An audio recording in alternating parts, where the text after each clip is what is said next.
All right, everyone, welcome back to Far From Perfect. As usual, I have an amazing guest this week, and this is a guest that you have heard from two other times. And I always get great feedback from episodes with her, and I'm constantly sharing out the episodes that we do.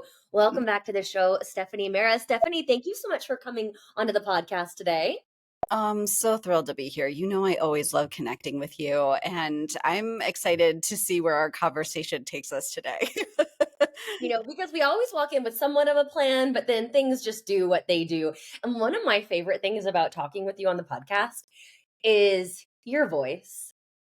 Oh, I think last time we chatted, it came out that you have a background in theater or something. yeah, yeah, yeah. Well, it comes in really helpful. Like when I'm listening to your podcast, I mean, I could listen to you talk all day.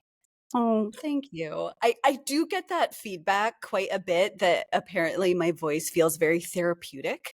And so I that's great. When you're talking so much on podcasts and putting so much out there, like I definitely want individuals to feel from my own body just how much I care and how Yeah. much compassion I have for the journeys that they're on in their relationship with food. And so I'm so glad that that comes across because I feel it in my own body when I'm talking Mhm. about binge eating, emotional eating, chronic dieting, restriction, all Yeah. these things that people are struggling with in their relationship with food. And I get it. I know we've talked about this before on the podcast, but for those who are new to me, I've been on that journey as well. And, there were years where I was also stuck in over exercising and the binge restrict cycle.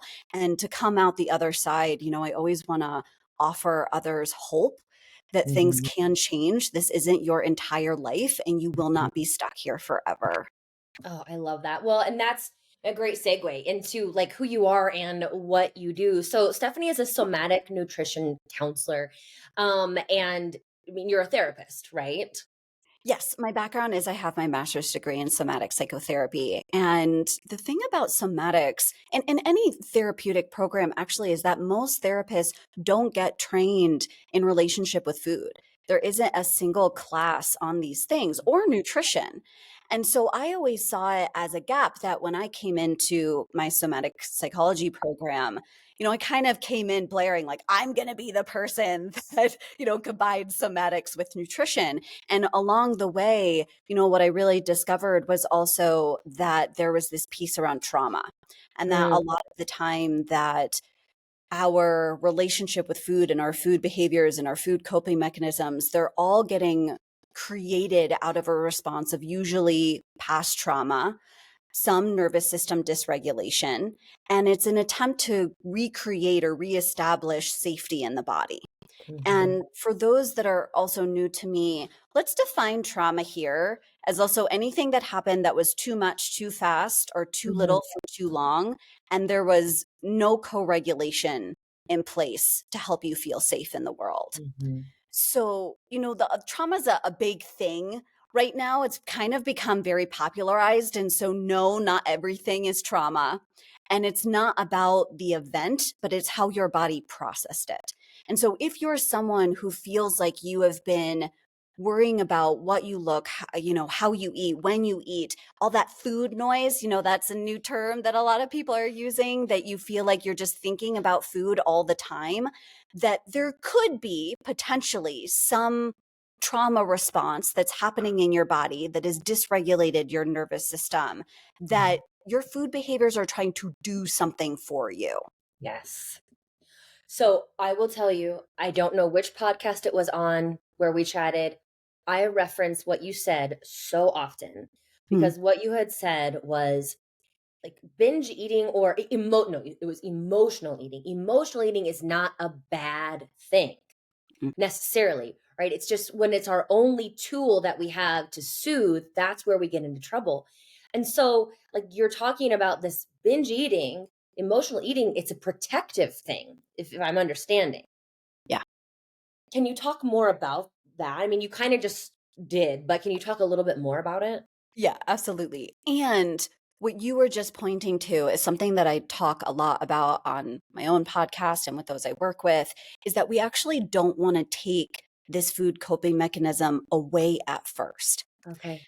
because there's a title that I just talked about on my own podcast called the reactance theory that basically goes into when our body senses that its freedom is being taken away from it, it's going to go after the exact thing that it perceives is its freedom being taken away from it. So if you're saying, okay, Monday, no more binge eating, not doing that anymore, your body perceives that as its sense of freedom is being taken away from it.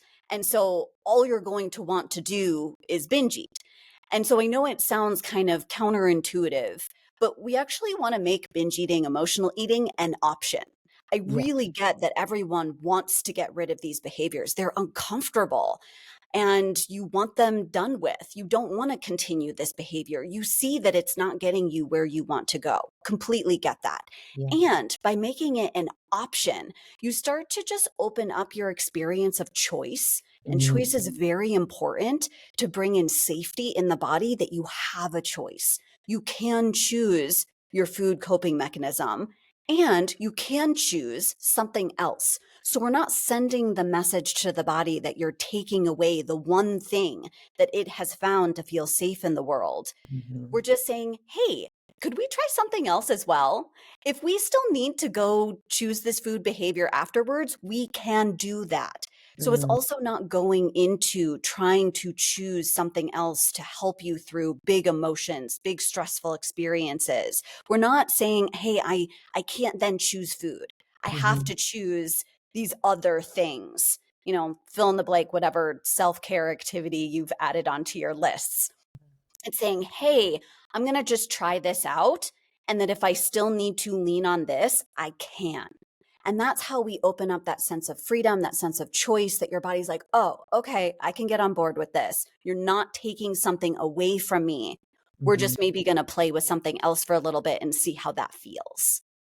So it's so interesting because so much of what I'm learning lately is it all boils down to like nervous system regulation. There's a huge piece. I find that if we a lot of the research that I'm doing right now is there's kind of like layers, and we have Okay. to see that first there's kind of this layer of like attachment style. If we Mm. see attachment style as like kindling, it's kind of like the basis of if we grew up in an environment where we weren't seen, heard, held, met the way we needed to be, then something happens in our life, let's say something traumatic that kind of like ignites the food coping mechanism, where already you weren't necessarily feeling safe in the world because there was this insecure attachment that was being created from the environment you were growing up in. Mhm. Then something happens where now your body goes into like sympathetic nervous system dominance. Your fight or flight response stays turned on and you constantly feel unsafe. So now you're always in a fight or flight response, and you're going to try to find whatever you can find to help you feel safe in the world. And for a lot of people, that is food.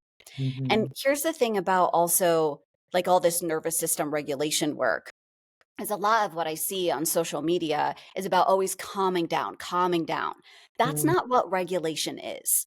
If we define regulation is connection. Regulation is being with what is. So it's not always a matter of trying to get yourself to move into a safety and relaxation and connection state.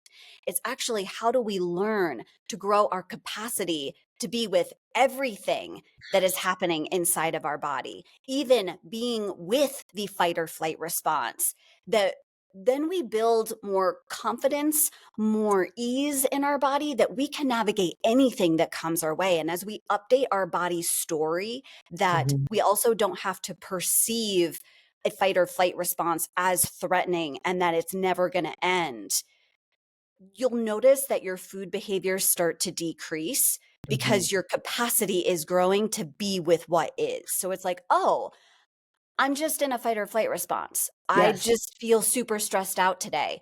I've got this. I've moved through this a million times. I know all the things that are going to help me be with this, what I Mhm. need to show up for myself, where I'm at today, not to fix it.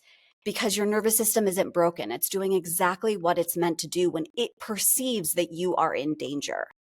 That is such an empowering message versus I also have to be super mindful of it because, of course, I talk about stress management, but I'm not saying eliminate the stress from your life. Like, that's not ever going to happen. Yeah. It's exactly what you just talked about, increasing our capacity. So, like, before we hopped on, Stephanie and I were just catching up on business and stuff. And as a business owner, like, you have these hurdles, it seems like each year. And the first hurdle, it's like the worst thing that could ever happen. You're like, I don't think I can do this anymore. I don't know. But then the next year, something similar happens, but you've been there, you've built the resilience, your capacity is greater. It's that I love this perspective on growing our capacity, being Yeah. with what is. Yeah. And then if we kind of explore those layers I was talking about, so you have kind of this attachment style, then you have trauma. Now you're maybe in a place where you're binge eating or you're chronically emotionally eating. And I always like to add in the word chronic emotional eating because we all emotionally eat. And I like to kind of add that into in the definition of like quote unquote normal eating. That is a part of normal eating, is that sometimes you are going to eat out of your emotions. And that's also eating out of curiosity, eating out of joy, eating out of celebration. And so emotional eating is normal.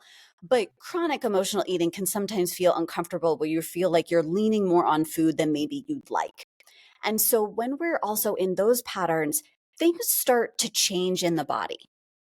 And that's where binge eating kind of becomes this perpetual cycle. Like some of the research I've been looking up recently is, sometimes when you are in a place where you are in patterns of binge eating, so eating a large amount of food in a short period of time, multiple times a week, multiple times a month.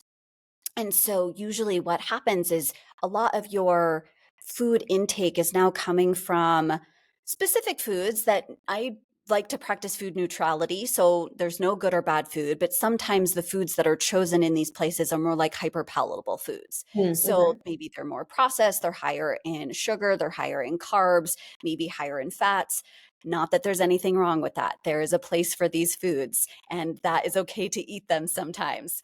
Mm-hmm. But what happens is when we start to eat more and more of these foods is that our body isn't getting a lot of the nutrition that it needs to function optimally.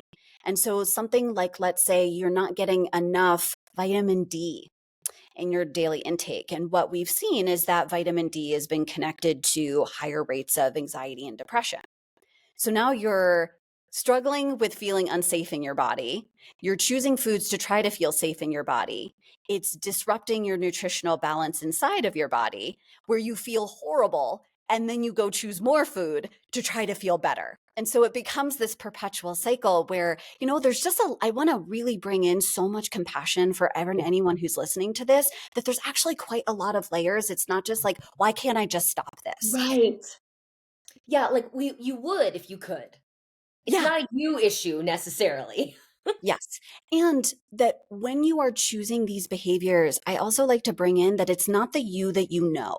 It is Yeah. not the you in like the parasympathetic nervous system, which is the nervous system of rest and digest, safety and connection. That's the you that you know yourself to be, where maybe you're kind, you're compassionate, you're patient, you're thoughtful, you think through things, you take your time. That you isn't there.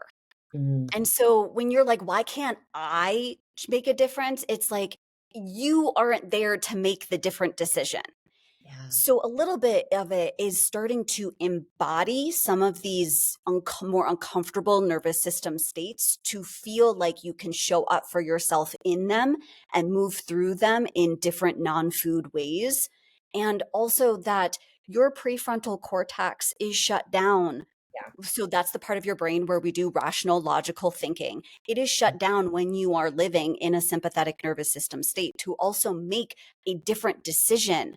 We have to first support the body in feeling safer to be here so that you can turn a little bit of that prefrontal cortex back on to then be able to make a different decision. Okay, I could not have planned this better because that was the perfect segue into the next thing that I wanted to ask you about.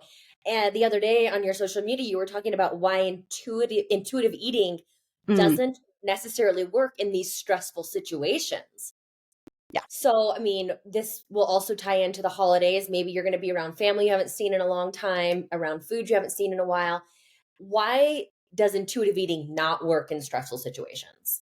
Yeah, absolutely. So, this is where I kind of steer away from intuitive eating as a practitioner, and I more practice what my trademarked work is called as somatic eating. And so, what I've often seen through the almost 2 decades in private practice is that those that I'm working with come to me and they've been trying intuitive eating for years and years and years of their life. It's not working. They feel so much shame and judgment around why it hasn't worked for them. And not to diminish that intuitive eating has helped so many people. And if you're listening to this and it has helped you, fantastic. This is why there needs to be so many different food healing modalities out there, Yes. because we are all different people who operate and function in different bodies with different histories. And what I often find is that intuitive eating is a neurotypical approach. And so, if you are someone who is maybe navigating more of a neurodivergent brain on the ADHD or autism spectrum, this is going to be an approach to food that maybe doesn't resonate with your body because already, like, first of all, you may not have as much circulating dopamine in your body. So the suggestion of you just need to eat the foods that you have labeled as bad and keep eating them, and that will normalize it. Your body's never going to tell you to stop eating those foods because it is always going to keep giving you the dopamine that your body is lacking and is looking for. And so, we also have to build on to your sense of choice is that, yes, food is a great resource to sometimes help give a dopamine hit. And what else? Because there's a lot of other things that can also increase dopamine in our body, not just with food. So that goes back to what you were talking about earlier of sometimes these issues become a challenge when it is or it feels like our only choice. And we just want to build onto your sense of choice of food, and we're not getting rid of food. That's always gets to be an option. And what else? The other thing is that when we are going through stressful periods of time and we're living more in that sympathetic state, like I was saying, just now, that our prefrontal cortex is shut down, which also means that our digestion kind of also turns off a little bit as well, because our blood moves away from our digestive tract when we're in a fight or flight response towards our limbs to fight or flee. So our body's doing exactly what it's meant to do. But then it's hard to intuit, well, what should I eat right now? Am I even hungry? We are not getting those hunger and fullness cues as easily because our digestion is already shut off. So when you're being told to just like trust your cues, listen to your hunger and fullness, you're not getting those cues. That's not happening for you as clearly in a sympathetic state. And I do like to discover for people what their unique signs are in a more of a sympathetic nervous system response. And so that may show up more like, lightheadedness, or you're having a hard time thinking clearly, or suddenly you get really moody or cranky or hangry, or, it feels like you can't focus. That is your body saying, I'm hungry. But because it's not coming from like the typical stomach gurgles, or you just feel an impulse to eat, it can start to feel confusing of like, should I eat? Should I not eat? And then you practice intuitive eating and you feel like you can't trust yourself. And then kind of the like F it shows up in your body and then sends you into a binge eating or emotional eating experience. And then you're like, oh, why did that happen? And so, again, like this is why sometimes we have to first learn what is happening in our body, how to navigate these different nervous system states, how to bring more safety online in our body, and then maybe a little bit more of what has been societally defined as intuitive eating can happen. But I just actually had a really interesting conversation with a fellow classmate in my PhD. And we were just talking about what isn't intuitive about binge eating. Binge eating actually is really intuitive because your body doesn't feel safe. It's trying to facilitate some sense of ground, ease, regulation, comfort, peace in your body. And it's intuiting that food is going to do that. And short term, it does. And so I feel like because we've slapped a label on a specific way of eating and called it intuitive eating, that now even the experience of intuition in our body has gotten really confused, that actually your food coping mechanisms are intuitive, and it is you doing the best that you can in the moment with the nervous system state that you're trying to navigate. That's so interesting. Yeah, you're right. It solves the issue. It's extremely intuitive. Yeah. Well, that begs the question. I mean, if you ask someone how they're feeling, a lot of people are going to either say, I don't know, happy, sad, mad. How, what happens if someone comes to you and you're like asking them, well, how do you feel? And where are you feeling that? What about the person who doesn't feel or they Mhm. think they don't? How do you navigate that? How can they work towards these somatics? Yeah, absolutely. It's a great question. A lot of one question that I ask a lot of people that come to me is, how many times do you check in with yourself in the middle of the day? Oh, And usually it's 0. yes. And so I suppose. right, and so it is a practice, and it's okay that if you're listening to this and you're like, "Oh, yeah, it's 0 for me too." Like, yeah, we're not really guided towards coming into deeper relationship with ourselves throughout the day. You know, maybe you have a beautiful morning routine where you start out with that cup of coffee, maybe you journal, you know, maybe you meditate or do some yoga, and then you literally don't check in with yourself again until the end of the day, and so, of course, then there's so many different things that your body has been reacting to, has been feeling, that might feel actually a little bit too intense to try to work through that all.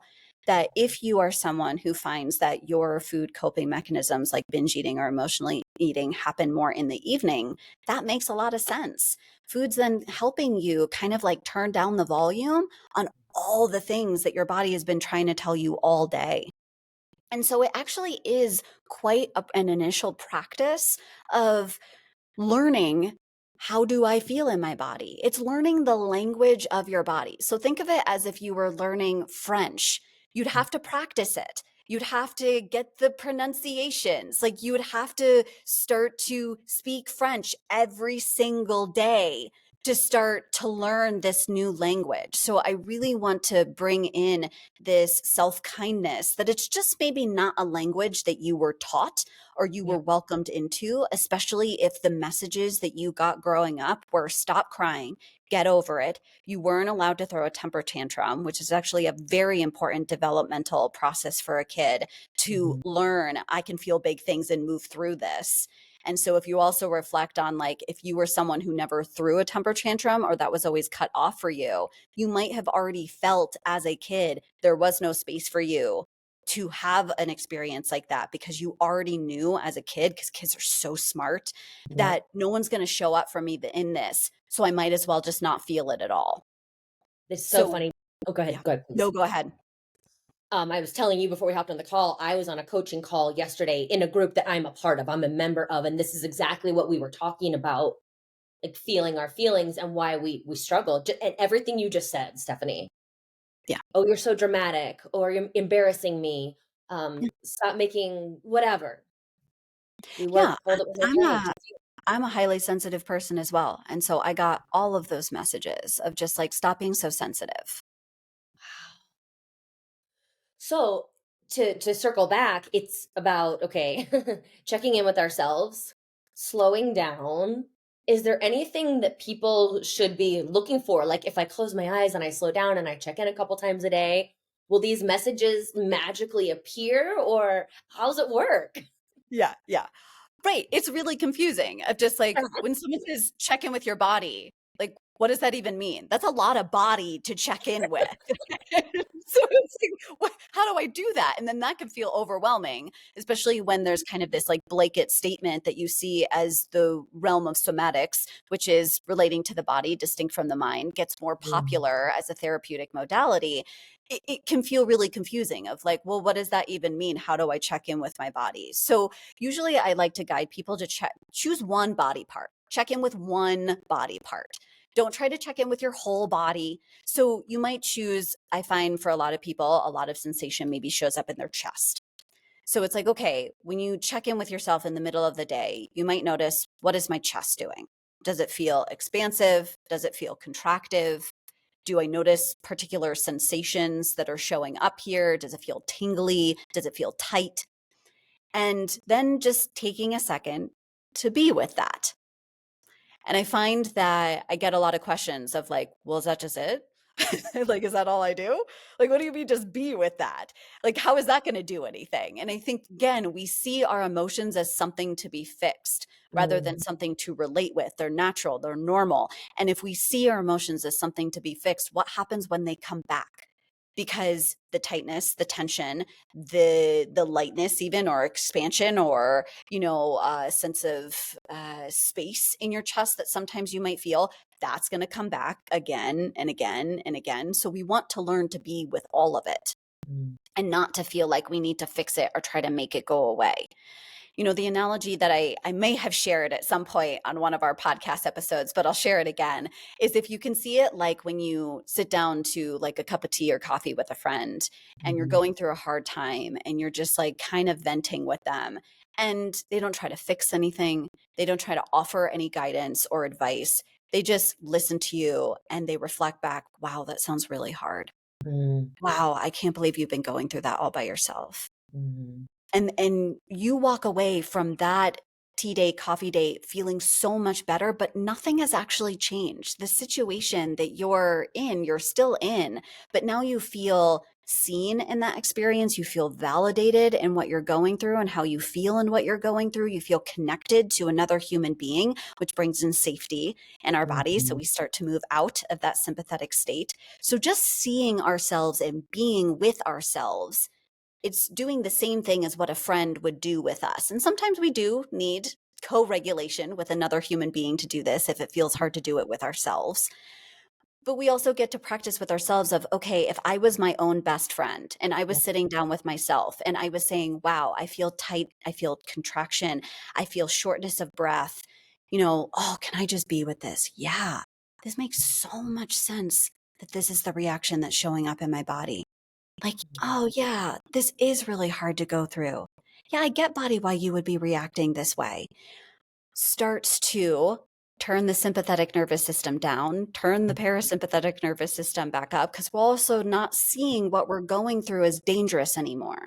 Maybe yeah, it's uncomfortable, but you are not in danger. And so we get to kind of shift even how we feel in our body by just showing up for what is.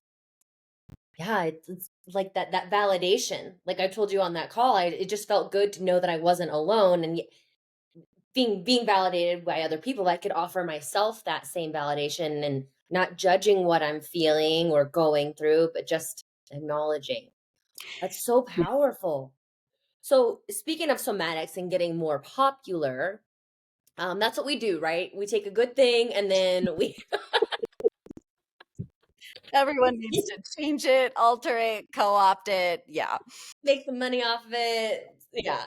So you shared a clip from a morning show of like a fitness influencer Mm. utilizing somatics, and you had a lot to say about it, and I agreed with everything that you were saying. But can you talk about what was wrong with that? What somatics actually is versus like this exercise bastardization of it?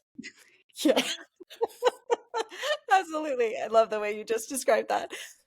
So yeah, first of all, like when you see someone start to call it like somatic yoga or like a somatic workout, like Yeah. they're co-opting somatics. Like yoga already is a somatic practice, Yeah. and that we've already co-opted through its original intentions and foundations. So, what I saw in this, it was a physical movement person that came on the Today Show and was calling it a somatic workout. And so, why this is so problematic is, first of all, because somatics, the field of it, and somatic psychology is about learning to be with your body in what is. You are now layering on top of it this experience of somatic is only for a certain body type, where the women that were presenting this were thin white women. And not that there's anything wrong with thin white women, but when we keep perpetuating that message that these movements, this practice, this field is only for this body shape and type, it gives this perception that somatics is not available to everyone. And it is. It is a practice that anybody, that any person can engage in, because this is about you learning about your body and how you connect with your system, and you learning what is going to be best for you based off of your body's feedback. The other thing that they were doing, and I've seen this a lot with somatic practices, is that somatic practices are given in a way of try to fix your emotions. Mm. So she was doing Pilates movements and then putting in repetition of it.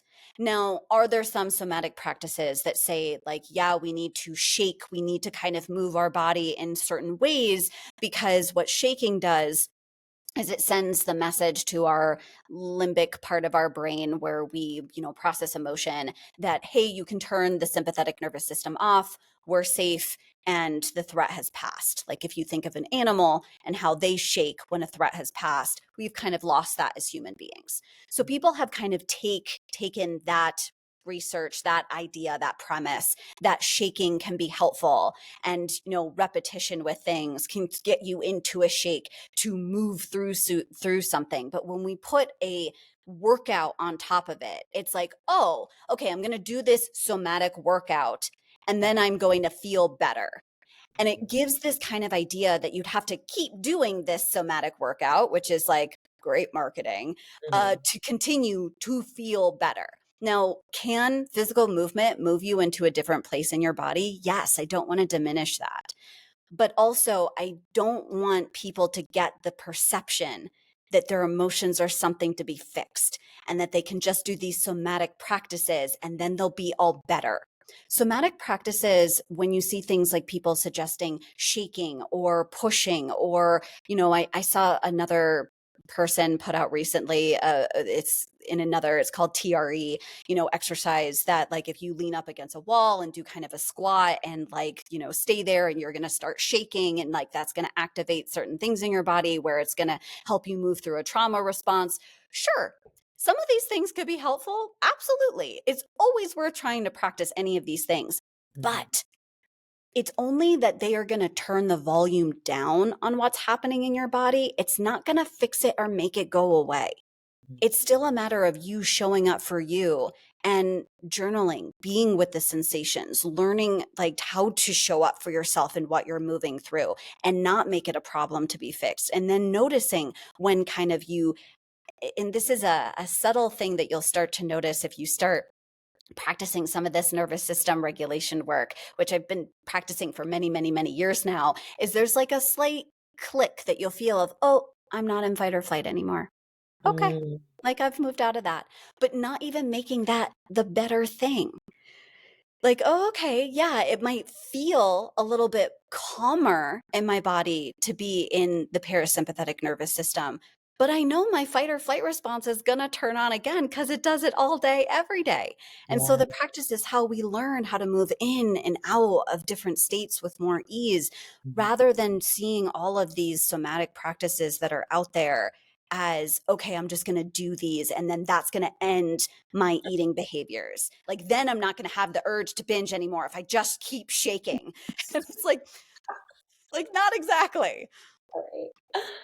Thank you for explaining that. And it sounds like the somatics, whether it's for eating, it's just a great tool or practice to help us learn how to navigate life. Like Mhm. life is going to do that. Life is going to like smack us around every now and then, and we can't run away from it. So how do I navigate this Yeah, absolutely. without utilizing tools that are going to harm me or Right. not I serve like me? to bring in just like the short term and the long term. A lot Okay. of maybe what you're leaning on right now brings short term safety. Mm. So let's normalize. Eating food produces dopamine, endorphins, serotonin. It will bring in short term safety. It Mhm. just doesn't give you what you're looking for long term. Yeah. And so fill in the blank, whatever coping mechanism you use. Obviously, in my field, I'm focusing a lot on our behaviors with food. If it's Mhm. something else for you, it's bringing in short term safety. It's just not giving you that long term experience that you're looking for. And so we don't want to make what you're doing now bad or wrong. Mhm. because we can't heal in shame. Nope. Yeah, that idea has come up. You've woven it through our entire conversation. And I think it's really powerful to just point out everyone like the shaming and the blaming and the guilt and the judging of ourselves isn't going to get us the long term whatever it is that we're looking for. Well, Yeah. before we run out of time, like Stephanie and I are recording this basically, I don't know, a week and a half before Thanksgiving. So a time when we're around a lot of food, in an environment that maybe we've evolved from, but being back in that environment might be challenging with people that you have to like tolerate sometimes. And I would just love to know from a somatic eating therapist point of view, what are some tips or how can we navigate the holidays without reverting back to our old coping mechanisms? Or is it okay to do that? I don't know. I just love your take on it. Yeah, it's everything that we've been talking about here already today of first meeting yourself with gentle loving kindness and compassion that if your food coping mechanism happens, that's okay. You didn't do anything wrong. Based off of maybe being around your family and the environment and the conversations happening, it maybe moved your body into that sympathetic state. Your prefrontal cortex shut down.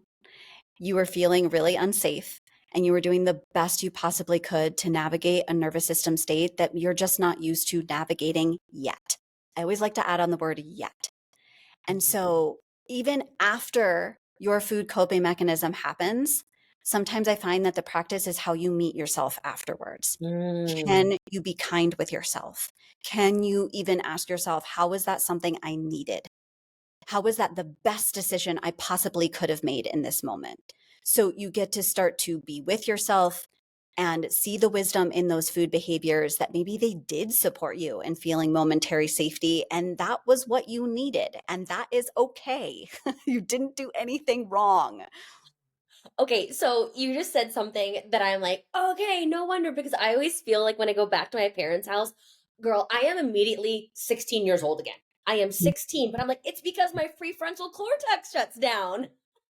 Yeah, that's a piece. And also when we are in familiar environments. Now, if we have any, and this might be rather than big T trauma, little t trauma. Uh-huh. So if little t trauma kind of shows up, and this is kind of that dysregulation that maybe we felt growing up around our home and our parents, our body remembers that. And now that trauma response is being activated in your body and it's coloring your present experience with the past. So your Mm. body actually isn't there in the present moment anymore. It thinks that it is living in the past experience all over again. And so, also, if your coping mechanism back then was to walk into the kitchen and reach for food, your body remembers that and just automatically that neural pathway is so strong, it does the same thing again. I mean, that's mind blowing. It makes total sense, but at the same time, it's just like mind blowing because you're 45 years old, right? And I'm speaking for a lot of people, I'm sure, not just myself. You're 45 years old, but you get put back in that familiar environment. Wow. Yeah. So that's why around the holidays, we get to meet ourselves with a lot of compassion. I know I said that word a lot, but it's true. Yeah. And then, other little things are starting to look out for cues of safety. And what cues of safety are there just things that either internally where maybe you like can attune to a neutral part of your body, or you like the way that your clothes feel on your body, or an external cue of a shape, a color, an object. I always like to reference my dog. Whenever I look at him, he's a cue of safety for me because I always feel warm and I want to smile every time I look at him. So anything in your environment that kind of gives your body the message of you are safe here.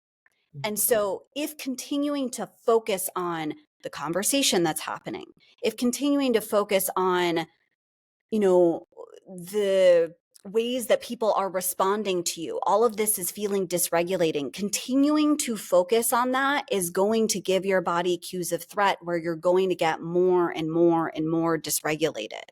And so sometimes you actually have to support your body in guiding its attention elsewhere. That's not the only thing that's happening. Like, I get that that is upsetting. And we can kind of say, okay, body, like, let's look at something else. And that might be if you're overwhelmed by all the food or the food choices, shifting your attention away from the food for a second. Even like as you're eating, I know for a lot of people, like some anxiety of like, should I eat this? Should I eat that? Am I eating the right amount? Like, I want to eat these foods, but I don't normally eat them. Do they fit into my health plan for myself? All these things that you're trying to go through and balance in your relationship with food. And there ultimately is no right choice. That's where we kind of get to say, okay, let me actually focus on, maybe it's really nice to see a certain family member and focusing how you feel seeing them. And you might notice a little bit more deeper breath come in or your heart rate start to go down a little bit. And then you might come back into relationship with food again. So you don't have to stay with the thing that feels most overwhelming to be in relationship with. And then also that validation that we're talking about. So if you walk away from a conversation with a parent, with a grandparent, with a sibling that was really upsetting, taking a moment to validate that for you. That was really upsetting. I don't like how that conversation went. I feel so disrespected right now. I wish that they could understand me in a way that some of the other people in my life understand me. So we have to also validate how you feel, that it's real and it's true and that is how you feel, and you don't have to change that or try to make that go away. And that can sometimes bring you back into connection with yourself to settle into the holiday experience a little bit more, that you can feel how you feel and show up for yourself. That makes it a little bit easier to be around these people that maybe feel really difficult and dysregulating to be around. Okay, I have to ask you one more question though, because Yeah. this came up like, as you were speaking, and I was like, so people have a lot going on right now. Everything that you talked about, and then I did a little poll on my Instagram stories, like, what are you worried about the most? And it was gaining weight. Mm-hmm. So if I'm worried about gaining weight and I'm going to put myself in this environment where I don't feel so safe, like, is it the shifting of the focus? Is that how I navigate this? Again, as a somatic therapist, I Yeah. would love to know, what do you say to those people who are concerned about gaining weight over the holidays? Yeah. So, first off, I would journal a little bit for anyone who's scared about this of what has weight gain been connected to for you. So, has a certain body shape and size been connected to an experience of safety in your body? And for good reason. It may not just be based off of your past history, where I know a lot of people I work with, maybe they got bullied in the past or they had people tell them they needed to diet, doctors, their own parents put them on a diet at a really young age before you were ever even meant to start worrying about that. So these associations with certain body shapes and sizes get started really, really young for a lot of people. So just getting curious about like, yeah, what has my body shape been connected to? And oftentimes when our body shape has been connected to our sense of safety, we never really get to feel safe because our bodies are never going to be the same.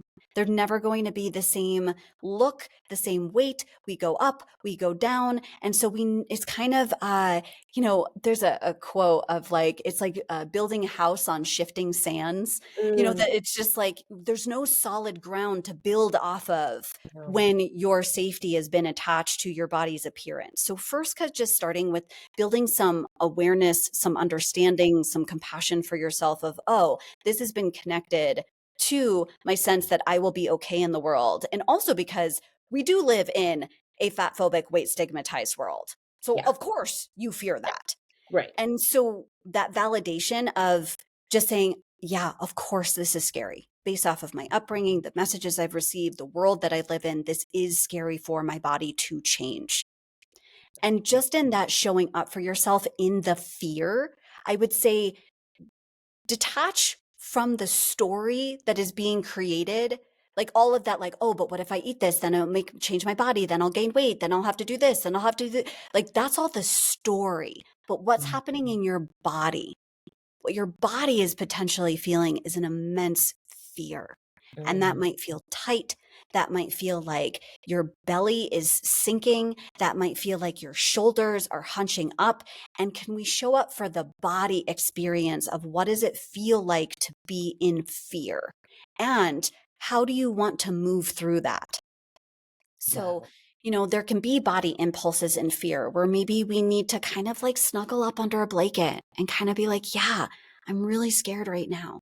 And like, oh, yeah, I just need to kind of have some containment and hold myself in this fear. And then for others, it's like, wow, this fear feels so big. Like, I need to turn on some music and I need to dance and I need to be with this fear and I need to kind of like move with this fear. And it's not a matter of trying to fix the fear, but getting curious even about what the fear needs. If some of your listeners are parents, or for anyone who has kids in their life, if you have a nephew or a niece or a cousin or somebody, family friend that has kids, how would you show up for a kiddo that is feeling fear? And when we imagine that, it sometimes becomes a lot easier to show up for ourselves in fear of like, we would hug a kid. Like, we would be like, yeah, that is really scary. We would validate them. We'd be like, do you need anything right now in this fear? So, they might say, I need a hug. And so then you'd be like, yeah, let's have a really good hug right now. And so it's usually really, really simple things that we can show up for ourselves when you're feeling that fear that your body's going to change. And if your body was a child, how would you show up for it? And that you don't have to fix that there's fear around a weight change, because it makes a lot of sense that that is happening. Yeah. I mean, we are just kids, right? We're all just big grown up kids. I love that. I'm gonna start because I act like a child, so it's easy for me to like put on that hat. Well, I want to wrap up for everyone's time, but yeah, something else I want to explore in later on or again is, got me thinking about my perimenopause client. I mean, I'm in perimenopause, so feeling unsafe in our bodies because they are shifting and changing and being attached to a body that was safe for us and what that meant. That's a lot. Like perimenopause is such an impactful time in a woman's life. We don't have time to get into it today, but a big light bulb just went off for me, Stephanie. Yeah, we could absolutely have another conversation all around that. But yeah, I would just say for anyone who feels like the holidays are a struggle and there's a lot of anxiety and fear that's showing up, is just to start to be curious about what you need to show up for that. I know a lot of people that I work with, like I'll suggest to them of, could you have a friend on call that you like text each other even? Like, a lot of the suggestions I was just offering are self-regulating activities that we can do on our own, but sometimes we need our co-regulators, our best friends, our people that we lean on, our significant others that can, text you, how's it going? Like, oh yeah, my parent just said so and I am just like out of my mind here, And so even being able to be in that experience with people that we love, that we know understands us, can also be very regulating to help us show up for ourselves. And even if you're going to a holiday situation with a loved one, talking with them around what would feel supportive. And sometimes, like my husband and I have also done this, that he knows that if he just kind of puts a hand on my shoulder, like Mm. it could be completely non-verbal. I know that he's there with me. I know that he understands probably how I'm feeling and what's maybe coming up for me because he's like watching it too.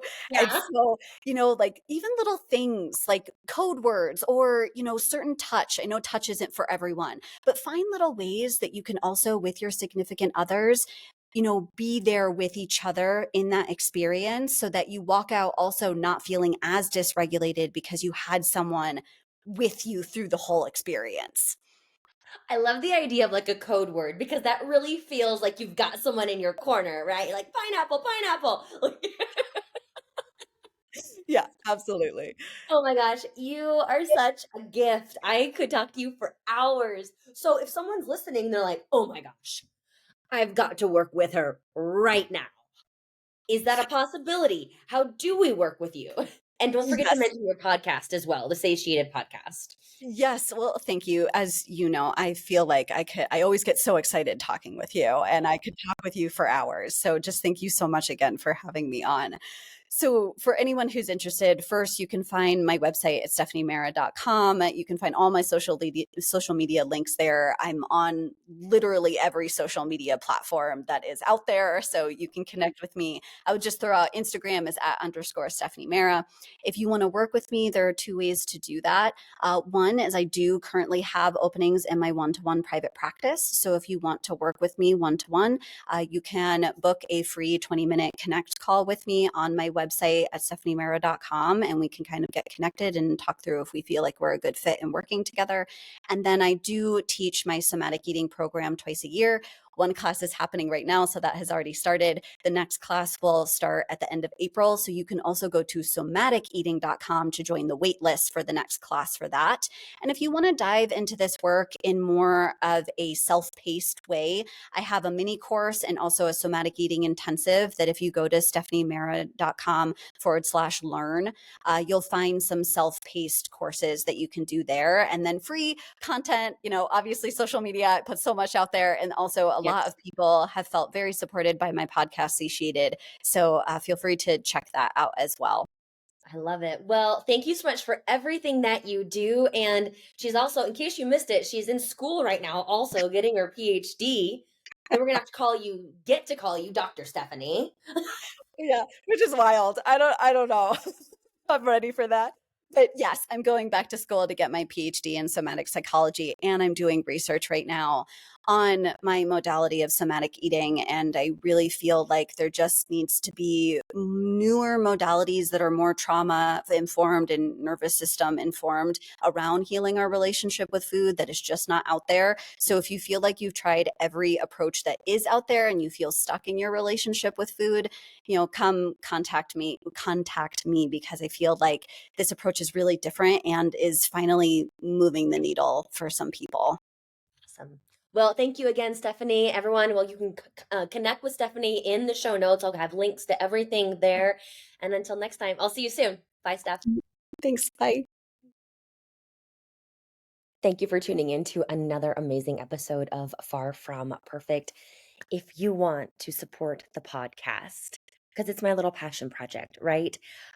You can share this podcast with a friend, whether it's this episode or any other episode that really opened your eyes to something new, taught you something, or you found enlightening. Sharing is caring. Also, rate, and review on the app that you are listening to. That always helps me out and helps me get traction in finding other great speakers to come talk to you. And then there are a couple brands that I am affiliated with. And the two that I want to highlight today are Outwork Nutrition. So I use Outwork Nutrition supplements. I don't use a ton of supplements, but when it comes to my pre-workout, my creatine, and my protein powder, I love Outwork Nutrition supplements. And if you go to outworknutrition.com, you can use coupon code Kylie to save 10% on your first order. And then I was at the gym yesterday and I was like, oh, Kylie, my summer tan is gone. So it is definitely time to slap on some self tanner. That always makes me feel more confident and makes these shorter, darker days a little bit easier. So Glow Pro Tans is my go-to, and that's GLOW PRO tans.com. And the coupon code for that is Larson. So either of those two brands support me and the podcast. I truly, genuinely love both of them. And until next time, you guys, bye bye.